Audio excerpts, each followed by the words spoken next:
इतके सगळे लोक अजित पवारांसोबत गेले, तुम्हाला कधी अप्रोच केलं नाही का कुणी, तुम्ही इकडे या? अप्रोच करणारे एकच होते म्हणजे दादांना माझा स्वभाव थोडासा माहिती आहे. एकतर दादा स्वतः स्टेट फॉरवर्ड आहेत, तसं मी सुद्धा स्टेट फॉरवर्ड आहे. हे जे कन्सल्टंट असतात, उद्या येऊन त्यांनी जर सांगितलं आता डावा पाय पुढे करा, हात वर करा, मग हाच रंग घाला, गुलाबी जॅकेट, मग कुठले असते की 200 कोटी रुपये दिले, ते काही कमी आकडा नाही आहे. 200 कोटी रुपयाला कन्सल्टन्सी घेतली असेल तर त्यांचं ऐकावं तर लागेल. की महाविकास आघाडीने आरक्षणाच्या प्रश्नावर, मग ते ओबीसी असेल किंवा मराठा, याच्यावर भूमिका स्पष्ट केली नाही. काँग्रेस आणि राष्ट्रवादीने 2013ला मराठा समाजाला 16% आरक्षण दिलं होतं. 16% खूप मोठा आकडा आहे. तसा ते आरक्षण कुणी हाणून पाडलं?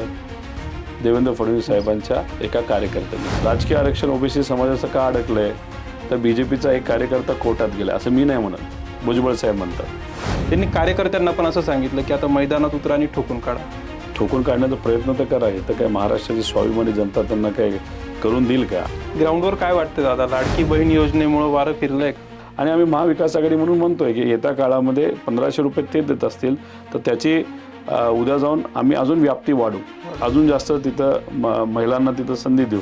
शरद पवार गटात जयंत पाटील गट विरुद्ध तुमचा गट, असा काही संघर्ष आहे का? असं तुम्हाला वाटतो का? आम्हाला वाटतं. चर्चा आहे. चर्चा तर कशाची पण होते ना.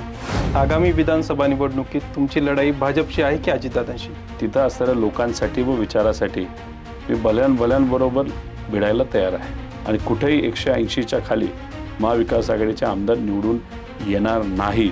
त्याच्यापेक्षा जास्तच राहतील, कदाचित 200चा आकडा सुद्धा आम्ही पाहतो.